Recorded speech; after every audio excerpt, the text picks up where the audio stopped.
That Families First for Mississippi are preparing to graduate tomorrow. Families First is a program to give students a second chance to graduate high school. The program provides statewide assistance to Mississippi families who want a second chance to earn their diploma. The ceremony is tomorrow at the New Summit School in Gymnasium in Jackson.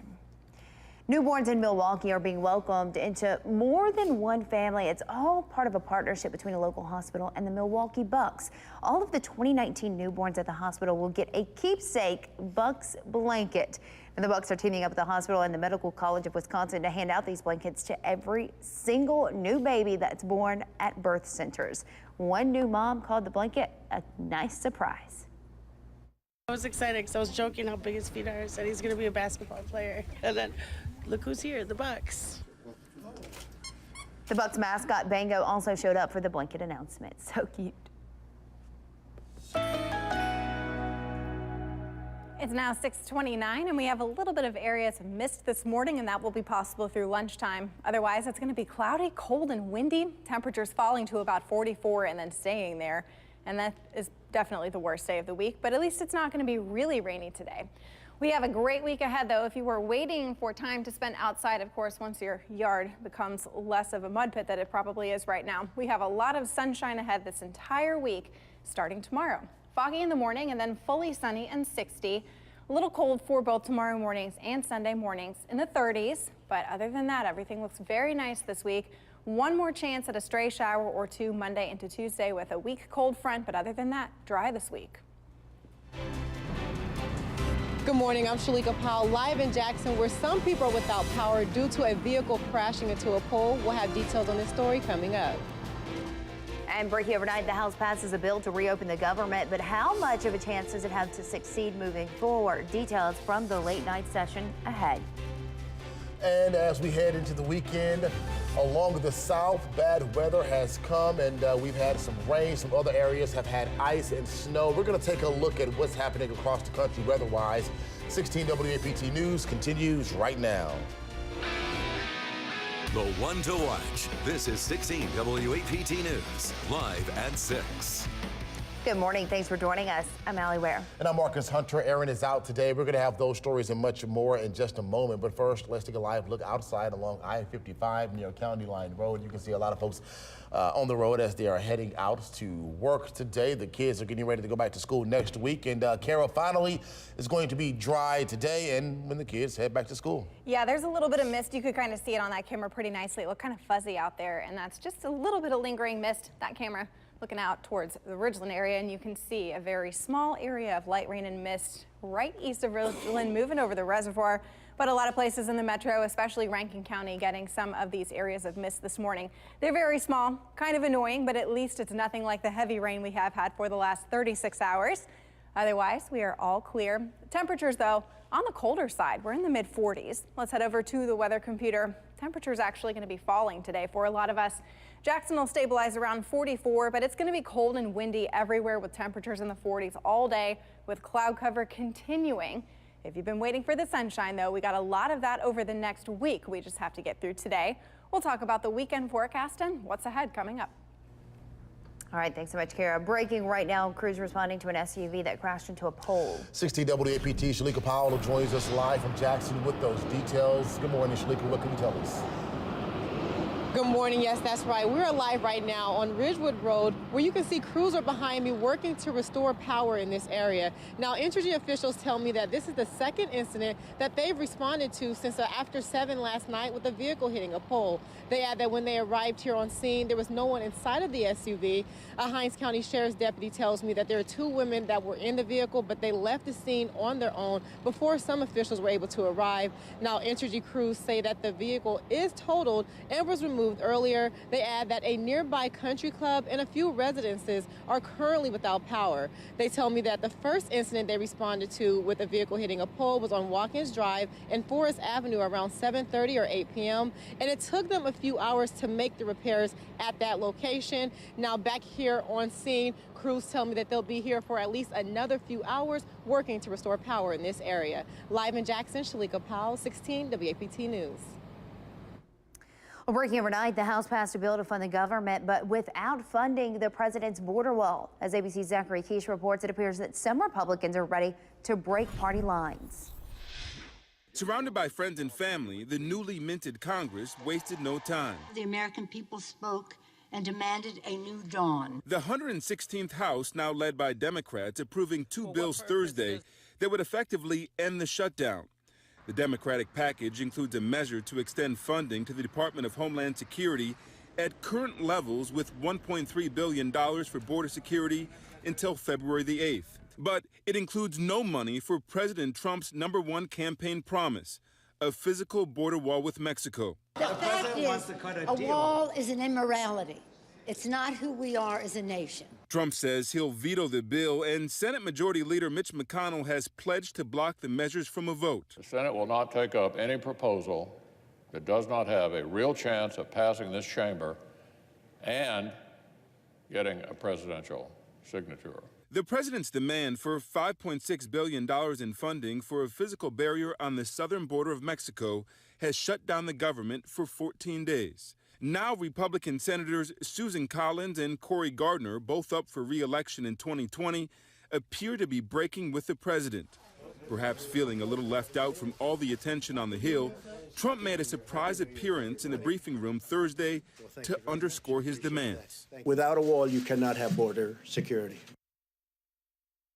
The Dems also outlining their priorities in the House, including protecting the Robert Mueller investigation and also protecting Obamacare. Zachary Keish, ABC News, Washington. About 65% of IRS workers have been furloughed just as tax filing season is starting. Now, there is concern that tax refunds could be delayed if the shutdown continues. All right, all the rain that we have been seeing lately is taking its toll on roads. Reservoir police say they have closed the eastbound side of the lower Bob Anthony Parkway near the spillway because of a big pothole that is formed. Officials say because of all of the rain, they cannot patch that pothole up because it will not hold. Crews are expected to make more substantial repairs later on today. Drivers are asked to use caution in the area. Also at the reservoir, all of the recent rain has impacted people who like to go over there and fish. The road leading to fishing on the Madison County side of the spillway is closed. Water continues to rise, and reservoir leaders believe the water is going to get high enough to cover up the road. Right now, the Rankin County side is still open for fishing. Well, I think it's just because that side is lower than this side, and it just always that side just flooding, this one don't. I have seen this one over the picnic tables here too, but we were still able to fish. Now, crews were also doing maintenance work at the reservoir due to all of the rain. They had to put down a tarp to prevent water from pushing soil onto Spillway Road. Engineers say it will stay in place until the weather dries out. The weather may be clear here this weekend, but millions of people in the South are in for rough weather. From Texas to the Carolinas, snow, rain, or flooding is expected. CNN's John Lawrence has the details. Severe storms in the South impacting more than 28 million Americans. I think we passed 3 accidents already, and it was all on bridges. Parts of Oklahoma hit especially hard, including Tulsa, where authorities say icy conditions caused a 21-car pileup Wednesday night. State officials say at least 4 people died in 3 weather-related crashes between Wednesday and Thursday. Forecasters say some areas near Oklahoma City could see up to 6 inches of snow. They're starting to get a little slick out on 40, which I'm heading west out to El Reno, and they said it's getting a little worse out there. Heavy rain causing flooding issues in areas like Austin, Texas. That water moves fast. Doesn't matter if 4-wheel drive or a car. There's water in there, it can still push you off the bridge. High water also in parts of Louisiana. In Calcasieu Parish, authorities say a 68-year-old man was killed when an uprooted tree landed on top of the truck he was in. Our thoughts and prayers go out to that family right now. I know that that's just, like I said, it's just kind of a bizarre, weird accident that happened. A flash flood watch is in effect for the northern half of Georgia Friday, and there's a chance of isolated strong storms along the Carolina coast. I'm John Lawrence reporting. The National Weather Service says the Northwest could see a lot of storms full of heavy winds, rain, and snow next week. And to keep up with the latest weather, you can log on to our website, WAPT.com, or the 16 WAPT mobile app. It's 6:37 and our weather has finally calmed down. After about 36 hours of rain, we are mostly dry right now, but river flooding, that remains something to be watching. Right now, the Pearl River at Jackson, just over 31.5 feet. It will be cresting at 33 feet Monday into Tuesday. All right, so the race for Mississippi governor grew by 1 yesterday. Coming up, we're going to tell you why current Lieutenant Governor Tate Reeves says he is running. Taking a live look outside right now. This is at I-20 this morning at the stack. And as you can see, those roads still a little bit wet, but they are drying up out there. So be careful as you head out. It's 6:38. We'll be right back.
All right, welcome back in. The time now is 6:40. Kara's here with more on our forecast, and you want to listen today because it's good news. Yeah, it is improving a lot compared to the last few days, but today kind of the last of the weather, just because it's going to be cloudy and kind of misty and not all that great just yet, but we have a good week ahead overall.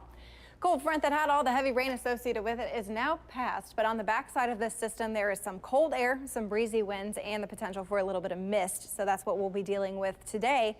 45 right now in the metro. Temperatures have been falling steadily over the last couple of hours, and many of us are probably going to be close to 44 this afternoon. Temperatures staying in the mid-40s as we remain cloudy through the day.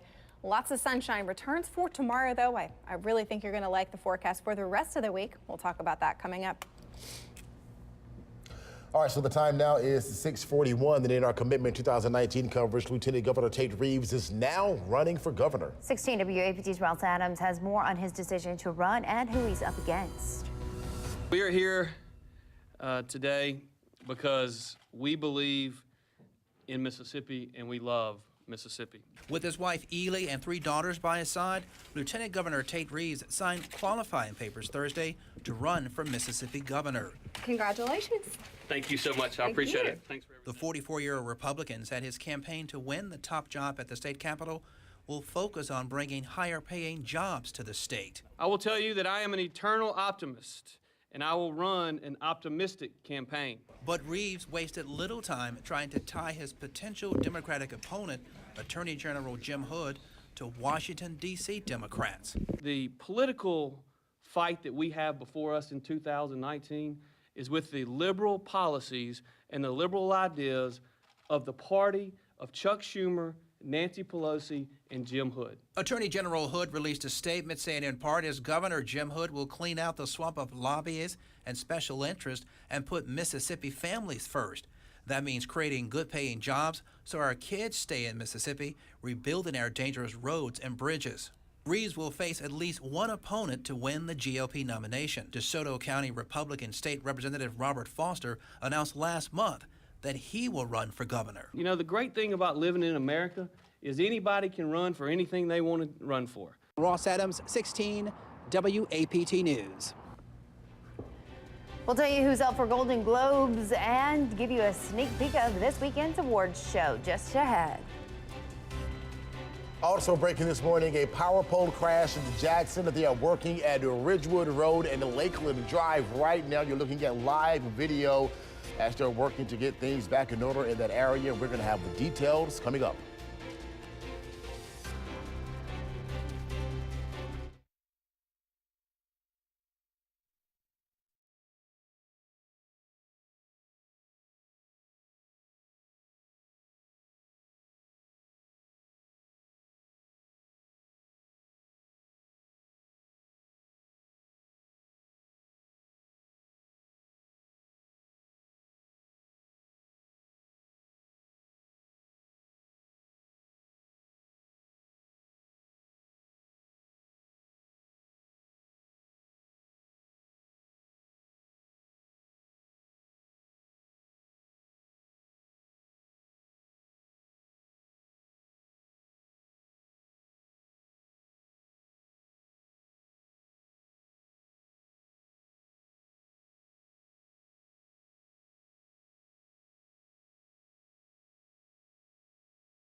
This is 16 WAPT News, the one to watch.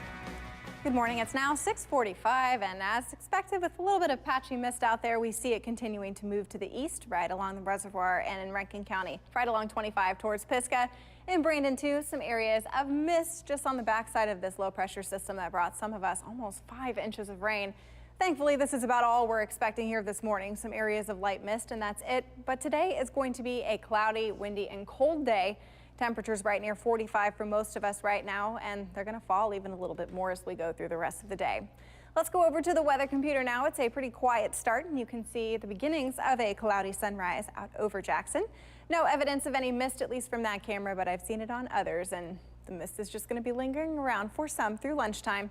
Clouds will stay put all day, and it is going to be breezy. Right now, the wind is about 15 miles an hour from the west, and it will be like that all day.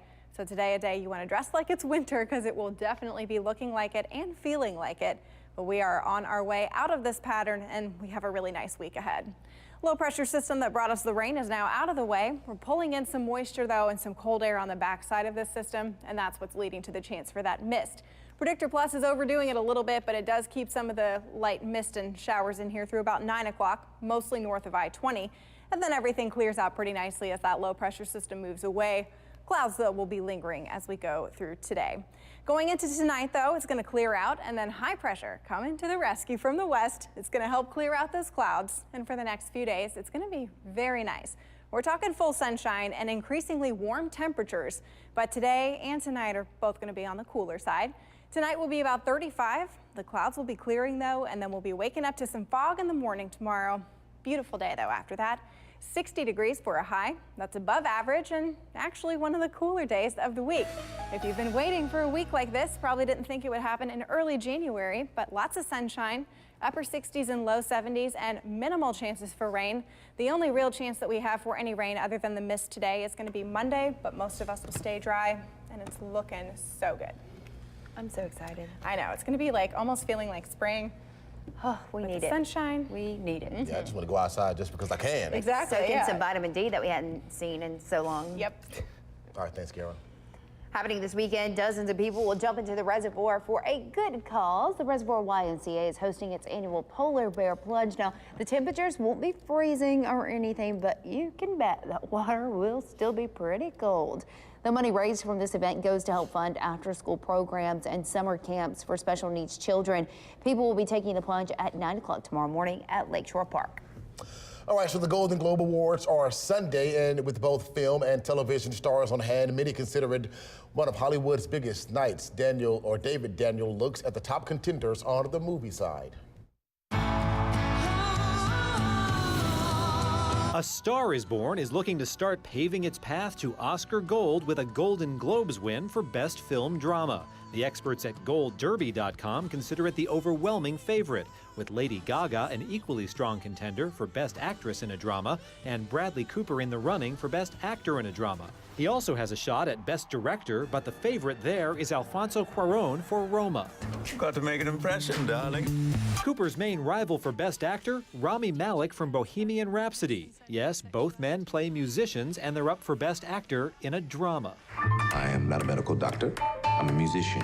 Mahershala Ali is expected to win Best Supporting Actor for Green Book. That movie is in the musical or comedy category, where it's a very slight favorite for Best Film over The Favorite.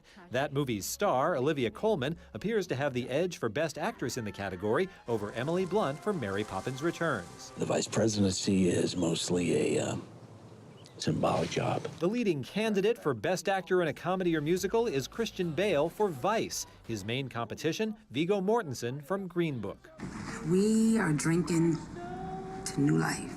Finally, Regina King leads the Best Supporting Actress contenders for her role in If Beale Street Could Talk. We'll learn all the film and TV winners Sunday evening at the 76th Golden Globe Awards. In Hollywood, I'm David Daniel. And the Golden Globes are considered to be an unofficial preview to the Oscars, and you can watch this year's Academy Awards right here on 16 WAPT, February 24th. Good morning, I'm Shalika Powell, live in Jackson, where crews are working to restore power after a vehicle crashed into a pole. We'll have details on this story coming up. Good morning. Coming up here on GMA overnight, the House passing a plan to end the government shutdown, but President Trump digging in, refusing to sign it without border funding. Now a high-stakes showdown about to get underway at the White House. We are live in Washington with it all on GMA.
Welcome back, everyone. It's 6:53. Time for your news to go. It's all the news you need as you head out the door today. We're going to start things off with meteorologist Kara James and weather first. It's cloudy and breezy right now, and there's a little bit of mist, and pretty much all of that will be happening all day today. The mist moving out around lunchtime, but the clouds will remain, and the temperatures are going to be stabilizing right about where they are right now, 44 to 45 degrees. Dress warmly. That breeze is going to be 10 to 15 miles an hour sustained, with gusts even higher. But I think you're going to like the weekend forecast. We'll talk about that coming up. All right, thanks, Kara. Breaking right now, power lines down after an SUV crashed into a power pole. 16 WAPT Shalika Powell joins us live from Jackson with the details. And Shalika, what can you tell us? Good morning. Yes, a section of Ridgewood Road and Lakeland Drive is blocked off to drivers as crews are working to restore power in this area. Now, Entergy officials tell me that this is the second incident that they have responded to since after 7 last night with a vehicle hitting a pole. They add that when they arrived on scene that no one was inside of the SUV. A Hinds County Sheriff's deputy tells me that there were 2 women in the vehicle at the time of the crash, but they left the scene on their own. Entergy crews say that the SUV is totaled and was removed earlier. They add that a nearby country club and a few residences are currently without power right now. Officials say the first incident they responded to with the vehicle hitting a pole was on Watkins Drive and Forest Avenue around 7:30 or 8 p.m. And it took them about a few hours to make the repairs there. Now back here on scene, crews say that they should be here for another few hours to restore power in this area. For now, live in Jackson, Shalika Powell, 16 WAPT News. All right, thank you, Shalika. And all the rain that we have been seeing lately is taking its toll on roads. Reservoir police say they have closed the eastbound side of the lower Bob Anthony Parkway near the spillway because of a big pothole that is formed there. Officials say because of all of the rain, they cannot patch it up right now because it will not hold. Crews are expected to make a more substantial repair later on today. Drivers are asked to use caution in that area. Continuous rain in the metro has caused a local river level to rise. The Pearl River at Jackson reaches minor flood stage at 28 feet. Right now, it's just a little above 30 feet. With a break in the rain for the next few days, forecasters anticipate water levels will be below 35 feet, which is when businesses and homes begin facing major flooding threats. So good news there. 7 people were killed after several vehicles crashed on Interstate 75 in Florida. 2 semi-trucks, a passenger van, and a car were involved in the wreck near Gainesville yesterday. Firefighters say some 50 gallons of diesel fuel spilled and caught fire, causing a massive blaze. 7 other people had to be taken to the hospital, some with critical injuries. All lanes of the interstate were shut down, causing a major traffic backup. Well, breaking overnight, the House passed a bill to fund the government, but without funding the president's border wall. 16 WAPT's Jared Hill is live in Washington, where a new Congress is getting to work. Good morning, Jared. Hey, good morning, Marcus. And yeah, there's a lot of work they got to do. There was an effort last night to help end the government shutdown, but there's no real solution in sight now. So after yesterday's historic swearing in, the nation's only ever woman Speaker of the House and other congressional leaders are now back to the White House today. It's a second briefing on border security. They're trying to end the government shutdown. Last night, the House passed 2 bills to reopen the government, but with no new money for President Trump's border wall. They're essentially non-starters with the Senate. The White House has, in fact, already rejected the Democrats' plan to reopen the government. That border security meeting is scheduled to happen in just a few hours this morning. Back to you. All right, thank you so much, Jared. All right, now time to get a look at this morning's traffic. No major wrecks or tie-ups at this time, but those down power lines that are being fixed right now at Ridgewood Road and Lakeland Drive. You're seeing a live video right there of the work going on. It will be drying up as you head to work this morning and as they continue to work. Now let's get a final look at our weather. Looking pretty good out there. There are a couple of patches of light mist now mostly through parts of Madison and Rankin County, and that will be possible through about lunchtime. No real rain is expected from this. It's just going to need to be, annoying, and you'll need your windshield wipers. But other than that, you need your coat today. We're in the mid-40s right now, and temperatures are going to stay there through the day. Let's head over to the weather computer for this amazing 7-day forecast. After today, when we clear these clouds out, it'll be starting out a little chilly tomorrow, but 60 and sunny in the afternoon, and a beautiful week ahead. Mostly dry and very warm. All right, so be sure to stay tuned in to Good Morning America. We're going to have much more on Kevin Hart's Oscar controversy. He opened up on The Ellen Show. And be sure to stay tuned this evening for WAPT News at 5. Incredible video of a rescue on the Pacific. We'll have this and more at 5. Have a great Friday, everyone. Happy weekend.